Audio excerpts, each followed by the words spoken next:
সুন্নিয়ত বলতে আমরা কি বুঝি?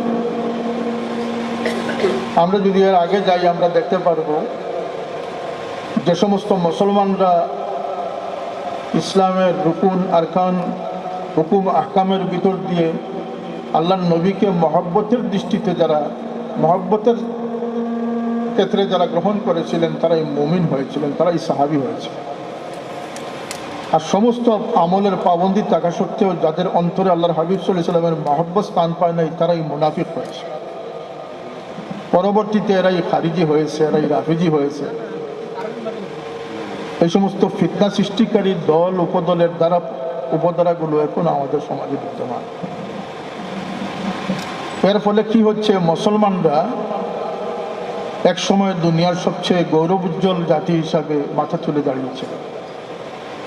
আজকের দিনে একথা লিখে রাখেন যে যদি এই দ্বারায় চলতে থাকে তাহলে আগামীতে পৃথিবীতে 3000-এরও অধিক ধর্ম রয়েছে, বানোয়াট মন গড়া ধর্ম মতাদর্শ রয়েছে। এর মোকাবিলায় একটি ধর্ম যেটি আল্লাহ পাকের মনোনীত ধর্ম দ্বীনে ইসলাম ছিল। আর যুগে যুগে মুসলমানরা এই ইসলামের সুহরত সৌন্দর্য রক্ষার জন্য অকাতরে নিজের জীবন দিয়েছেন, কিন্তু ইসলামের উপরে কোনো ইসলামকে কলুষিত হতে দেন না। আজকে এই সমস্ত দ্বিধাদ্বন্দ্বতার কারণে ইত্তাখাযান নাস রুউসান জুহালা ফাসুইলু ফাফতাউ বিগাইরি ইলমিন ফাদাল্লু ওয়া আদাল্লু। জাহিলদেরকে মানুষ আলিম বিবেচনা করে মুক্তদা বানাবে, তাদের কাছে ফতোয়া জিজ্ঞেস করবে, তারা মন গড়া ফতোয়া দিবে, নিজেরাও গুমরা হবে, অন্যকে গুমরা করবে। বেয়াদবির পর বেয়াদবি সৃষ্টি হচ্ছে, মিথ্যাচার, এমন জঘন্য মিথ্যাচার, রেওয়াজ রসুম সৃষ্টি হচ্ছে। তার ফলশ্রুতিতে কি করতেছে, বাংলাদেশের মুসলমান সমাজ কোন পর্যায়ে দাঁড়িয়েছে? ওয়াজ তো আমাদের দেশে কম হয় না, স্কলার বক্তাদের তো কোনো অভাব নেই। সপ্তাহদিন আগে যে নেককারজনক ঘটনা বাংলাদেশে ঘটেছে, 4 ভাই মিলে এক ভাইকে হত্যা করেছে। হত্যার পিছনে কারণ হচ্ছে সে ভাইটি তার মাকে বেইজ্জত করেছে। নাউজুবিল্লাহ বলবেন না? আইয়ামে জাহিলিয়াত, যেটা আল্লাহ নবী সাল্লাল্লাহু আলাইহি ওয়াসাল্লাম যখন মুবাশশির ছিলেন তখন যে জাহিলিয়াত ছিল, সেই জাহিলিয়াত পৃথিবীর ইতিহাসে সবচেয়ে ঘৃণিত সময়। এর একটা অন্যতম বড় কারণ ছিল যে জীবন্তভাবে মেয়ে সন্তানদেরকে পতিত করা হতো, মেরে ফেলা হতো। তার চেয়ে জঘন্য ঘটনা আমাদের সমাজে, মুসলমান সমাজে এখন হচ্ছে না?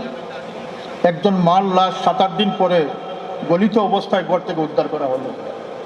একটা শিশু সন্তানকে জীবন্ত পতিত করা এক মুহূর্তের কাজ, কিন্তু একজন বৃদ্ধ মা, অসহায় মাকে তিলে তিলে দুঃখে দুঃখে মরা, তার চেয়ে জঘন্য কাজ। কথা ঠিক না? ঠিক না?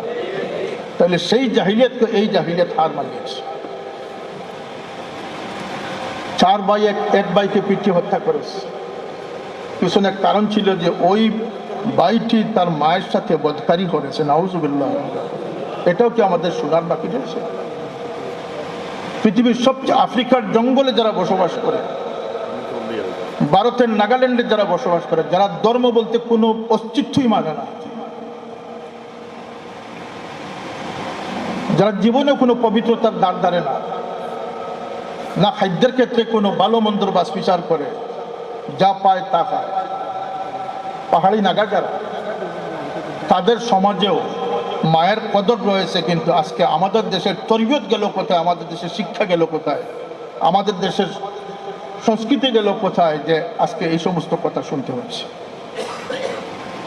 বাবার বিরুদ্ধে মেয়ের অভিযোগ, নাউজুবিল্লাহ। বাবার বিরুদ্ধে মেয়ের অভিযোগ, বৃদ্ধ উস্তাদের বিরুদ্ধে শিশু বাচ্চার অভিযোগ।